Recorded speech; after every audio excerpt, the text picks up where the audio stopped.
Boa noite. É muito prazer estar aqui conosco, com vocês mais uma vez, para poder compartilhar um pouco da palavra de Deus, as mensagens fidedignas que a Bíblia nos apresenta.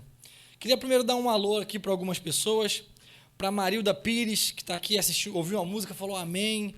A Dalva Rios também, pedindo oração pela irmã dela. O Helder Medeiros também está aqui com a gente. Thelma Melgaço, uma boa noite para todos vocês, sejam muito bem-vindos. Que o Espírito Santo de Deus possa falar aos nossos corações e possa transformar a nossa vida através da palavra dele. Hoje, o nosso estudo, de todos os estudos que a gente teve até hoje, o de hoje, ele é o que a gente vai mais percorrer a Bíblia, vamos dizer assim. A gente vai em vários textos, então eu não vou ler todos os textos, porque o tempo é curto. Eu vou citar alguns, você pode anotar, você pode ficar à vontade de pegar um papelzinho, uma caneta e anotando os textos. Então eu vou fazer um pouquinho diferente. Geralmente eu começo a contar uma história, eu peço para você abrir num texto. Mas eu vou pedir para você já deixar marcado aí o livro de João, porque a gente vai passar um pouquinho no livro de João. Mas o primeiro texto a gente vai ler Gênesis 1, verso 1. Mas antes de lermos, vamos fazer uma oração? Oremos então. Santo Deus eterno Pai, muito obrigado, Senhor, por mais de vida. Obrigado porque o Senhor sempre está conosco. Obrigado porque nós podemos adorar e louvar o teu santo nome, Pai. Neste momento, ao estudarmos a Tua Palavra, queremos pedir que o Senhor possa falar aos nossos corações, possa transformar a nossa vida e mudar o nosso ser, Pai, para que nós possamos ser novas criaturas em Cristo Jesus. Fale conosco, é o que te suplicamos, em nome de Jesus. Amém. Abre aí em Gênesis, capítulo 1, verso 1, que é o texto que a gente vai ler primeiro. O tema de hoje, de toda a mensagem fidedigna, você já deve ter visto aí no título, o tema de hoje é sobre a Trindade, que é um tema que a gente não fala tanto, mas é importantíssimo. E é uma mensagem fidedigna que a gente encontra aqui na Bíblia. É interessante desde que eu cresci, eu sou muito apegado à minha família, e os meus pais eles sempre fizeram de tudo para que a gente pudesse sempre estar junto.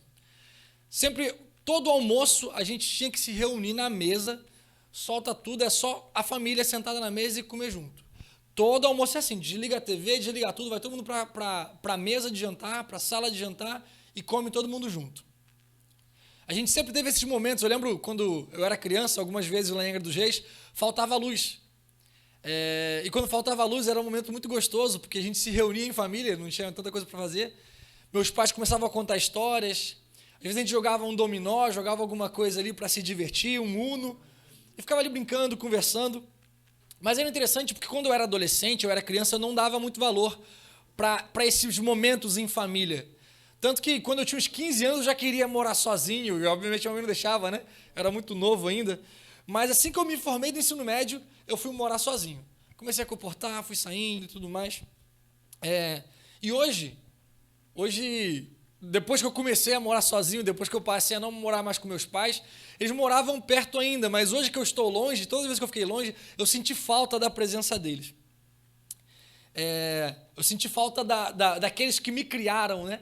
Aqueles que me criaram, me educaram, e faz falta, afinal de contas, eles que me deram vida, eles que me educaram, eles que me fizeram ser quem eu sou hoje. É interessante que quando a gente fala sobre a Trindade, a gente vê um trabalho triuno. A Trindade, ela trabalha em cooperação, cada um fazendo a sua parte. Isso acontece na criação, que é o que a gente vai ler agora. Gênesis capítulo 1, verso 1. Diz assim, no princípio criou Deus os céus e a terra. A terra, porém, estava sem forma e vazia. Havia trevas sobre a face do abismo e o Espírito de Deus pairava sobre as águas. Então a gente vê que na criação fala que no princípio criou Deus os céus e a terra, ou seja, Deus criador, no princípio, antes de tudo, Deus criou tudo.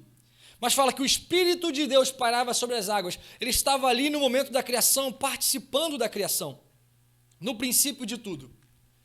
É interessante que se você abrir a sua Bíblia agora em João, por isso que eu disse para você deixar marcado, a gente vai olhar algumas vezes João aqui, o Evangelho de João. O Evangelho de João, capítulo 1, fala algo interessante. A gente já viu aqui que na criação, o Pai e o Espírito Santo estavam ali presentes, participando desse evento. Mas e Jesus? Vamos ver lá, o Evangelho de João, o capítulo 1. A gente vai ler o verso 1 em diante. Olha o que diz. No princípio era o Verbo, e o Verbo estava com Deus, e o Verbo era Deus. Ele estava no princípio com Deus. todas as coisas foram feitas por intermédio dele, e sem ele, nada do que foi feito se fez. Quem seria esse verbo? A gente sabe, é Jesus. E se você tem dúvidas, olha ali no verso 14, que fala que o verbo se fez carne e habitou entre nós. Então, ou seja, é Jesus. Jesus é o verbo, é o Deus que se fez carne. E aqui a gente vê que Jesus é Deus e que, no princípio, ele estava lá. Antes de tudo, ele estava lá. E ele era Deus. E fala que todas as coisas foram feitas por intermédio dele e nada do que foi feito se fez. Sem ele, nada do que foi feito se fez. Ou seja, Jesus ele estava ali fazendo parte da criação. Eu gosto muito da brincadeira que João, inspirado por Deus, faz aqui.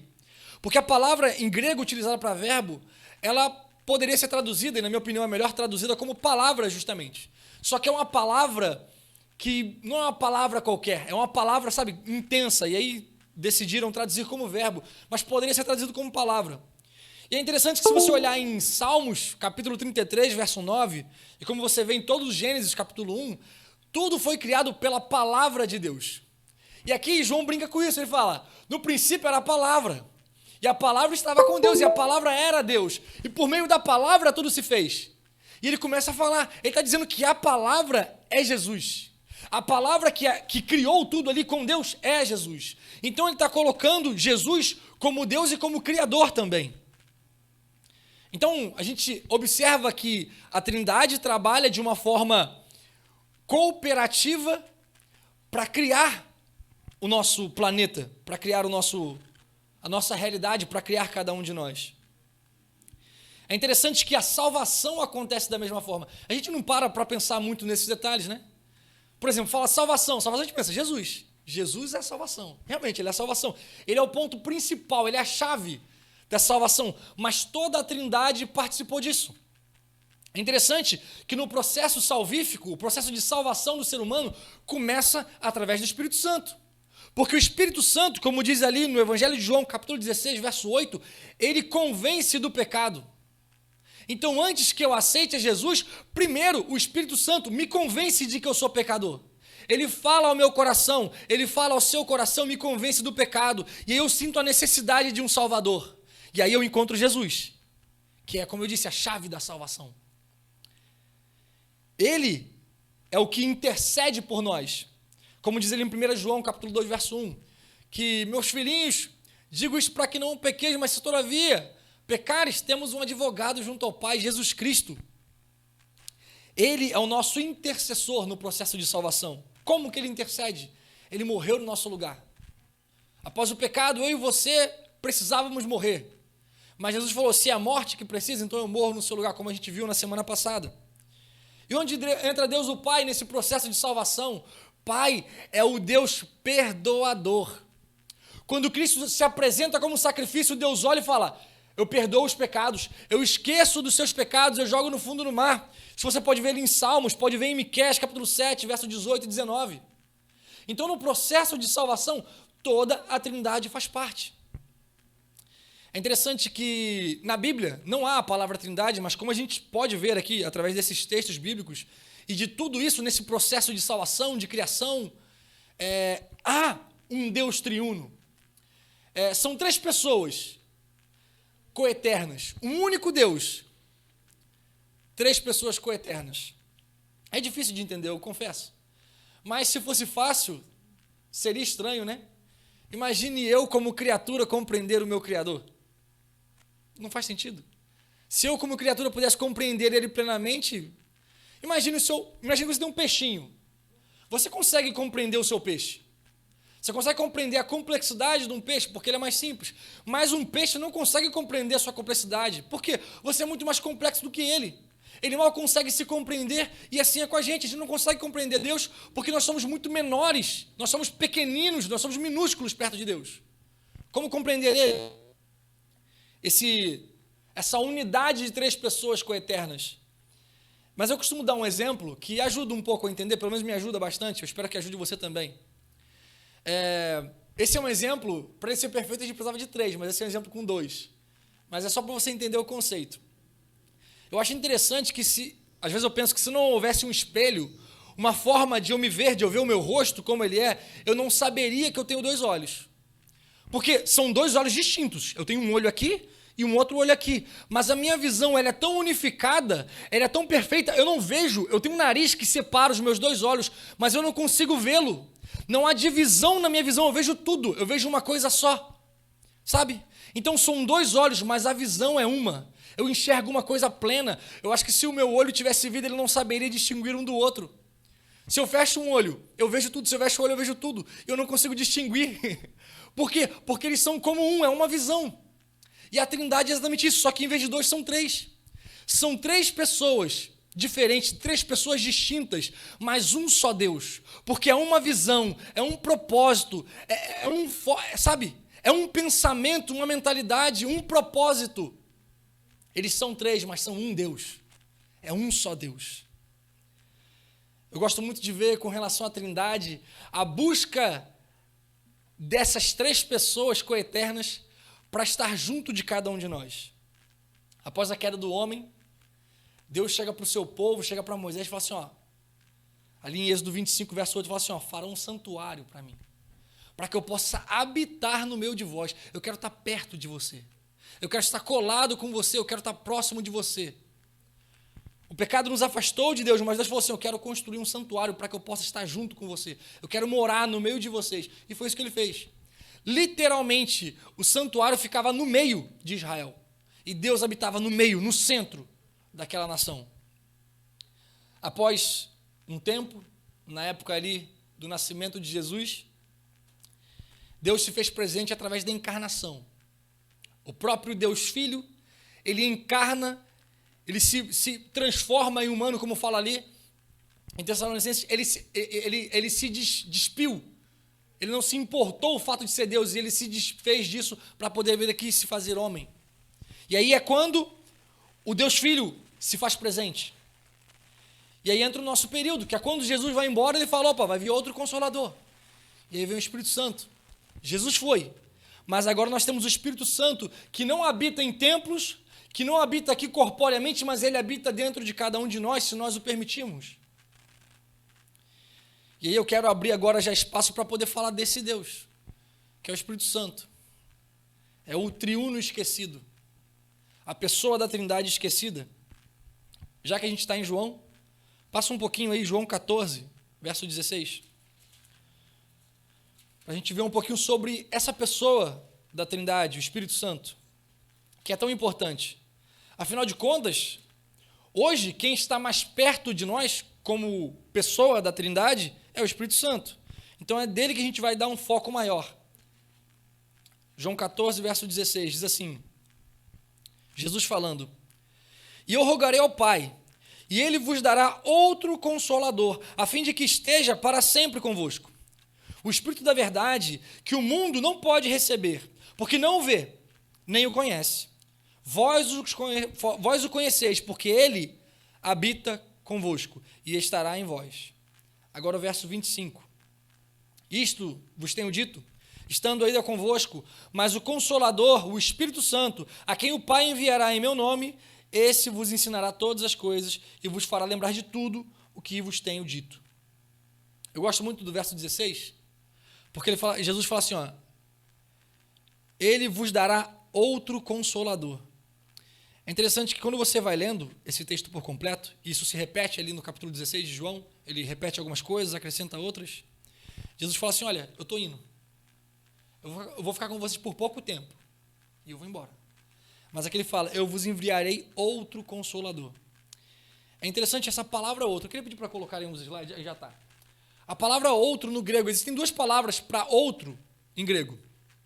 A primeira palavra é a palavra allos, que significa outro da mesma espécie, é outro igual, outro idêntico.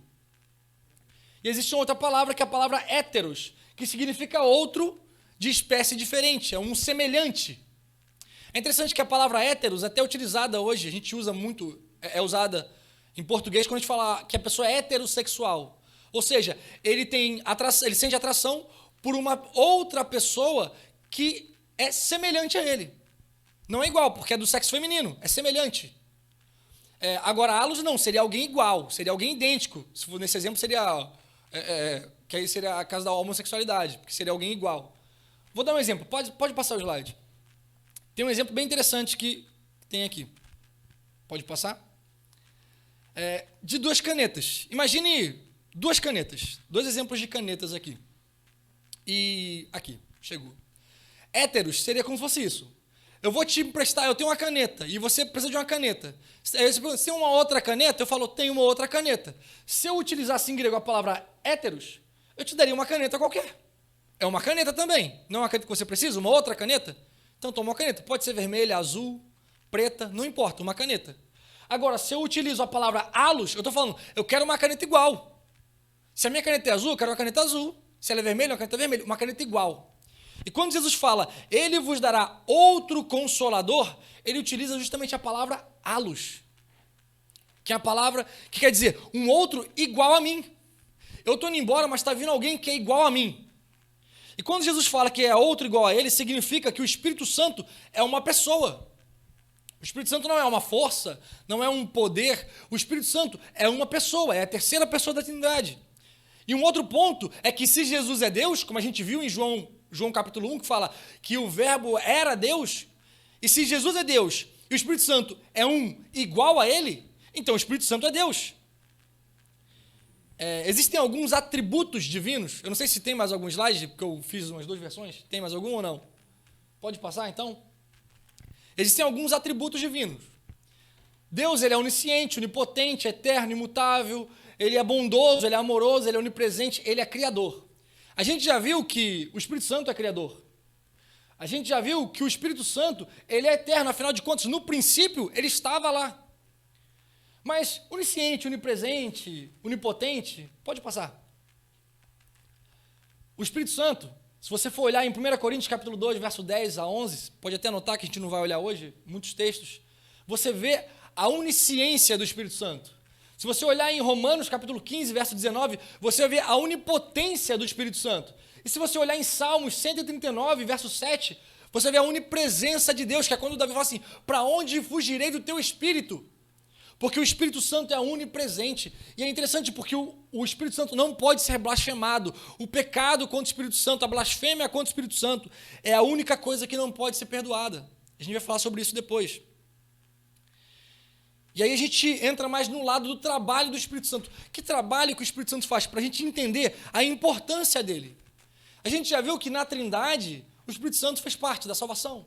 Ele faz parte da criação, ele é Deus, ele tem todas as características de Deus. Ele é uma pessoa, afinal de contas, ele é outro semelhante a Cristo, igual a Cristo, é uma pessoa. Agora já vê o que ele faz. O Espírito Santo, como a gente já viu, ele nos convence do pecado, essa é a primeira coisa. Ele nos convence. Quando alguém vem aqui e prega, quando o pastor Moisés vem e prega, o pastor Jeú vem aqui e prega, ou quando qualquer pessoa vem aqui e prega, quando você sente o seu coração sendo tocado, você sente arder o seu coração, como aconteceu com aquele pessoal no caminho de Emaús, isso é o Espírito Santo tocando o seu coração e te convencendo do pecado. Então você vê que o trabalho do Espírito Santo é fundamental, porque sem ele nós não reconhecemos que somos pecadores. E se nós não reconhecemos, nós não buscamos o nosso Salvador. Um outro trabalho que o Espírito Santo faz é habitar em nós. Como a gente já viu também, nós somos templo do Espírito Santo. Sabe? Eu sei que devia ter sido um privilégio muito grande alguém ter visto Jesus, conversado com Jesus, tocado Jesus, ouvido a mensagem dele plenamente, mas nós temos o privilégio de ter o Espírito Santo habitando dentro de nós. Você tem noção do que é o próprio Deus habitar dentro de você? Que privilégio é esse? E é isso que ele quer fazer de você a morada dele. Quando Deus disse para Moisés, fará um santuário para que eu habite no meio de vós, hoje ele não pede isso. Ele fala assim, abre o meu coração para que eu habite dentro de vós. Ele quer habitar dentro de você, ele quer habitar dentro de mim, para fazer uma reforma, uma transformação completa na sua e na minha vida. E por último, no trabalho do Espírito Santo, ele dá os dons. Ele não quer só morar em você.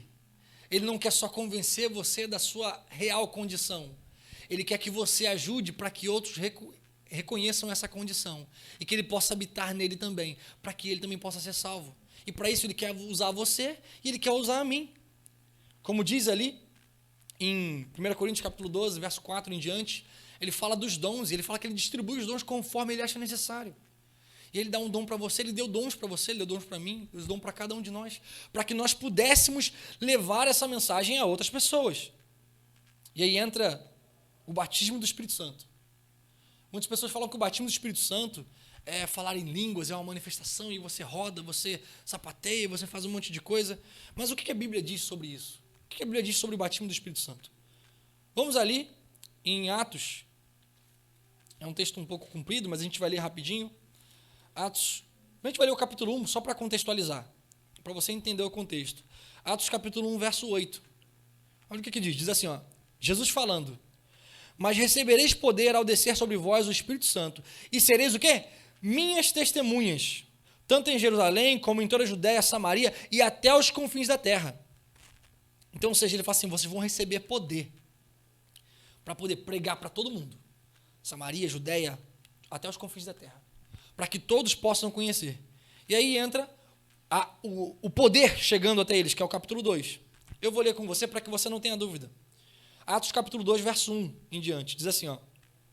Ao cumprir-se o dia de Pentecostes, estavam todos reunidos no mesmo lugar. De repente veio do céu um som como de um vento impetuoso e encheu toda a casa onde estavam assentados. E apareceram distribuídas entre eles línguas como de fogo. E pousou sobre cada um deles. Todos ficaram o quê? Cheios do Espírito Santo. E passaram a falar em outras línguas, segundo o Espírito lhe concedia que falassem. Agora vamos entender o que seriam essas outras línguas. Verso 5. Ora, estavam habitando em Jerusalém judeus, homens piedosos, vindos de todas as nações debaixo do céu. Quando, pois, se fez ouvir aquela voz, afluiu a multidão, que se possui de perplexidade. Porquanto, olha só, cada um ouvia falar na sua própria língua. Estavam todos atônitos e se admiravam, dizendo, vede, não são porventuras galileus, esses que estão aí falando? E como os ouvimos falar cada um em nossa própria língua materna? Somos partos, medos, elamitas, e os naturais de Mesopotâmia, Judéia, Capadócia, Ponto e Ásia, da Frígida, da Panfilha, do Egito e das regiões da Líbia, nas imediações do Oriente, e romanos aqui residem, tanto judeus como prosélitos, cretenses e arábios. Como os ouvimos falar em nossa própria língua as grandezas de Deus? Você percebe? Eles ficaram perplexos. Como que esses não são judeus? Porque assim, esse período era um pós-Páscoa. E era uma festa que as pessoas tementes a Deus, todos os judeus que se espalharam durante o mundo, após ali a diáspora, que os judeus foram espalhados por todo o mundo, através dessas quando eles foram para exílios e tudo mais, os judeus ficaram espalhados pelo mundo, que a gente chama de diáspora. E quando tem essas festividades, todos eles que nasceram em vários lugares diferentes, judeus que nasceram ali na região, igual ele fala aqui, na região árabe, na região da Etiópia, Capadócia, Ásia, e aí eles se reuniam ali para poder adorar o Deus de Israel. E naquele momento, os judeus começaram a pregar. Só que eles começaram a pregar e todos ouviram no seu próprio dialeto. Eles ficavam, caramba, como é que vocês não estão falando minha língua? Porque eu vim de outro lugar, eu sou da Ásia. Eles estão falando aqui a minha língua. Eles não são judeus. E o outro da Capadócia fala, eu sou da Capadócia, mas está falando minha língua. Como assim? Meus amigos, o batismo do Espírito Santo, ele tem a ver com o poder do Espírito Santo na sua vida. É quando ele mora em você, isso geralmente acontece após o batismo, como diz ali em João capítulo 3, ali com a conversa de Jesus com Nicodemos. Então, quando você se batiza, o Espírito Santo habita em você. Mas o falar em línguas, não é falar em línguas estranhas, é falar em línguas estrangeiras. E isso tem a ver com o terceiro trabalho do Espírito Santo, que é o quê? Dar dons para cada um de nós. Então ele dá dons para algumas pessoas para falar em outras línguas. Com que intuito? Com que motivo? Com que propósito? Para que outras pessoas de outras nacionalidades pudessem conhecer as verdades que nós conhecemos. Essas mensagens fidedignas. Deus ele dá dons para que as pessoas consigam falar em outra língua, com um propósito salvífico. E aí entra o pecado contra o Espírito Santo. A seriedade dele. O que seria o pecado contra o Espírito Santo? É quando o Espírito Santo ele começa a falar com você. Imagine aqui, Pedro pregando para essa multidão, falando na língua deles, a língua nativa deles, eles ouvindo ali, Pedro falando em outra língua ali, talvez um árabe, que tem algumas pessoas arábias ali. E aí imagine Pedro falando em árabe, e um árabe começa a escutar aquilo, ele fala, caramba, esse homem está falando sobre Deus na minha língua, como é que ele fala a minha língua? E aí o Espírito Santo toca no coração daquele rapaz que está ali. Só que ele fala assim, não, isso é tudo mentira, esse homem está bêbado. Ele começa a ignorar. Em outro momento da vida dele, o Espírito Santo fala com ele de novo. E fala, e ele rejeita. Eu morei muito tempo em Angra dos Reis, como eu disse. E eu morava na frente de um rio, tinha um rio bem atrás de casa. E aquele rio tinha umas pedras muito grandes, ele não era muito fundo, batia mais ou menos na minha perna. Eu costumava brincar com o meu cachorro ali. Eu jogava um pedaço de madeira, ele corria para pegar, para ele se exercitar, e eu corria junto com ele. Só que enquanto eu corria, eu pisava em pedras grandes, pedras pontiagudas, e aquilo machucava o meu pé. Só que eu ignorava aquela dor. E eu continuava brincando com o meu cachorro. Com o tempo, eu não sentia mais aquilo. Eu acostumei tanto com aquelas pontadas que as pedras davam no meu pé que eu acostumei. É exatamente isso que acontece quando nós permanecemos a ignorar o Espírito Santo, ignorar a voz dele. Se eu ignoro a voz do Espírito Santo por muito tempo, o meu coração fica calcificado e eu acostumo a ignorá-lo e eu não passo mais a ouvir a voz dele. Isso é o pecado contra o Espírito Santo. É por isso que não tem perdão. Por quê? Não é porque Deus não quer me perdoar, mas é porque eu não ouço mais a voz dele, eu não reconheço que eu sou pecador, e aí eu não peço mais perdão, é por isso que eu não recebo perdão, porque eu não pedi. Aí o Espírito Santo não me convence mais. Ele não pode mais habitar na pessoa. Ele não pode mais utilizar essa pessoa como instrumento na mão dele. Sabe? O Espírito Santo, ele é a pessoa da Trindade, como eu disse, mais presente hoje. Afinal de contas, Jesus está lá no Santíssimo, intercedendo por você. O Pai também, é claro, eles são onipresentes. Mas eles estão lá, eles estão aqui também, em espírito, mas eles estão lá. A pessoa física de Jesus está lá, a pessoa física de Deus está lá. Mas o Espírito Santo, ele habita em você, ele habita em mim, basta a gente permitir. Sabe? Quando eu olho para a nossa realidade, quantas pessoas duvidam que o Espírito Santo é Deus, ou duvidam que o Espírito Santo é uma pessoa, e eu vejo claramente o inimigo trabalhando no coração dessas pessoas e trabalhando no coração de todo mundo. Afinal de contas, se eu não creio que o Espírito Santo é Deus, eu vou ignorá-lo. E aí eu não vou prestar tanta atenção na voz dele. Eu não vou permitir que ele me use, ele é só um poder. Se ele é só um poder, eu só uso ele como algo que eu uso, sabe? Como um microfone, eu estou usando o microfone para falar. Eu só uso porque ele é um poder. Mas na verdade não, ele é uma pessoa, então não sou eu que uso ele, é ele que me usa. Porque ele é uma pessoa. E assim, por rejeitarem essa terceira pessoa da Trindade, as pessoas deixam de aceitá-lo como Deus. As pessoas deixam de permitir que ele habite nelas plenamente. Afinal de contas, é só um poder. Não se preocupam tanto em impedi-lo para habitar neles.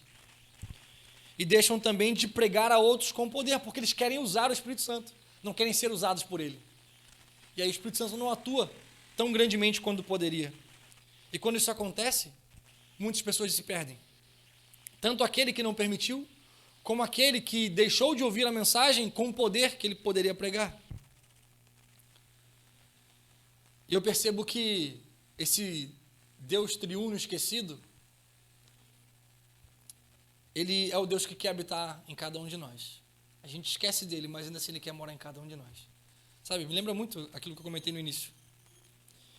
Eu vivia com a minha família, eles valorizavam muito a presença um do outro, e eu ignorava aquilo. Eu ignorava. E quando, hoje que eu vivo longe deles, eu morro de saudade. Da minha mãe, da minha irmã, do meu irmão, do meu pai, das minhas sobrinhas. Morro de saudade. Porque eu não valorizei o momento que eu estava com eles. E hoje eu fico aqui sentindo saudade. Porque eu não tenho 100% eles perto de mim. Sabe, a gente não tem o Espírito Santo, não teremos o Espírito Santo à disposição por todo o tempo. Porque um dia a porta da graça vai se fechar. E aí quem aceitou, quem permitiu que ele habitasse nele, está ótimo. Mas quem não permitiu já era. E aí vai haver um vazio tão grande dentro do seu peito, porque o Deus infinito preenche esse vazio, que é o Espírito Santo. Mas se você não permite que ele preencha esse vazio, quando a porta da graça se fechar, você vai ter um vazio infinito dentro de você, um vazio eterno, e aí começa uma angústia absurda. Fico pensando como deve ser angustiante alguém que pecou contra o Espírito Santo.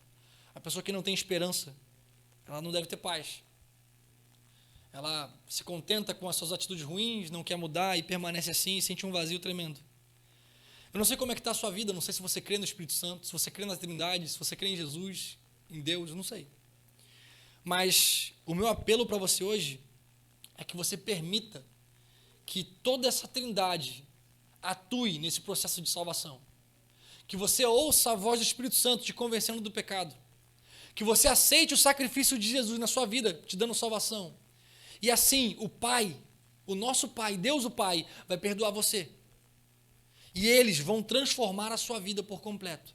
E você vai ser uma nova pessoa, uma nova criatura em Cristo Jesus. O meu apelo para você é que creia nessa trindade salvífica.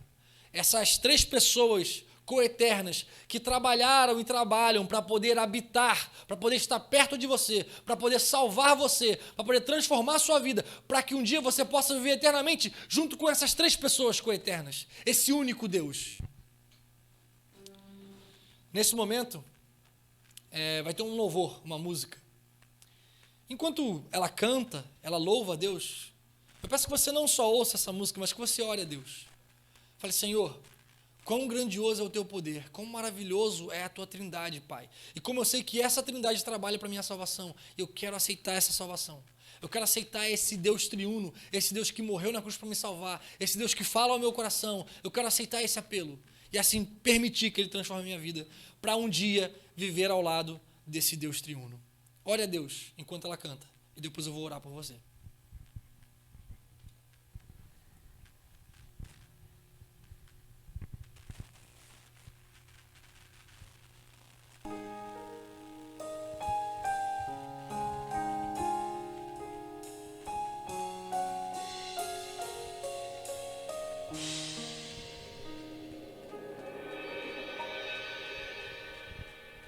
Entrego minha vida, Senhor, a teus pés e venho te pedir humildemente por meus irmãos.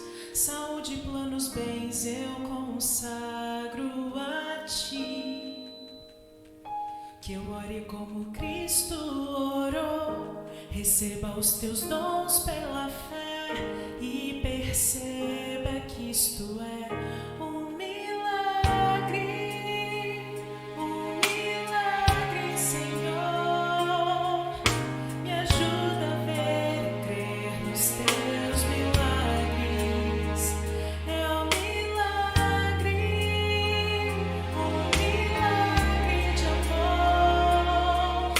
Eu quero receber teus milagres, Senhor.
Deus quer fazer um milagre na sua vida, um milagre na vida da sua família.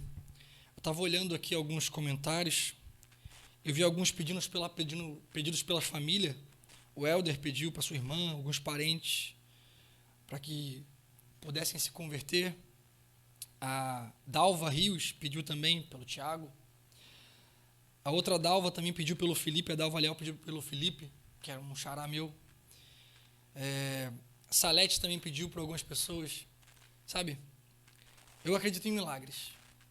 E se existe alguém que pode fazer um milagre de transformação em alguém, é o Espírito Santo. É por isso que essa pessoa da Trindade é tão importante, porque é através dela que cada um desses, o Tiago, o Felipe e todos os outros que foram citados ali, é através desse Deus triuno, do Espírito Santo, dessa pessoa da Trindade, que eles podem se converter. É através do poder e do trabalho dele. Tanto na sua vida, como um instrumento de Deus para poder alcançá-los, como na vida deles, tocando o coração deles. Eu não sei se algum deles estão aqui me assistindo, talvez você, Felipe ou Tiago, não sei se você está assistindo aqui, ou algum outro que estão aí, mas eu creio que Deus está tocando no seu coração. Talvez alguém que ninguém pediu oração, mas você está assistindo aí na sua casa, talvez alguém chamado Rafael, ou chamado Pedro, ou Natália, eu não sei. Mas eu sei que o Espírito Santo está tocando no teu coração. Porque você precisa ouvir a voz dele antes que seja tarde. Sabe? É um Deus que quer habitar em você. É um Deus que quer fazer você alguém melhor. Para o seu bem. E para que você possa receber essa salvação de graça que Cristo pagou na cruz para te salvar. Eu tenho certeza que se eu perguntasse para você se você quer viver eternamente, você vai dizer eu quero. Imagine viver eternamente com alguém que te ama. Essa pessoa é Deus. Ele te ama tanto que ele morreu na cruz para te salvar. Ele te ama tanto que ele fez de tudo para poder ficar na tua presença. Construiu um santuário, encarnou e veio através do Espírito Santo para habitar em você, habitar em mim. Meu amigo, ele te ama. Ele quer te salvar, então aceite. Ouça a voz dele. Ouça o apelo e atenda esse apelo. Abre a porta do seu coração para que ele possa entrar. Porque você abrindo o seu coração, ele será o santuário, a morada, onde a presença de Deus vai habitar e vai transformar, vai fazer a transformação. Esse sábado, ontem, eu estava pregando ali na igreja do Espaço Novo Tempo.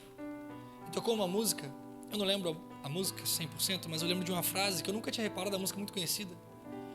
Mas falava que na tua presença a fumaça me esconde, só os teus olhos me veem. Sabe?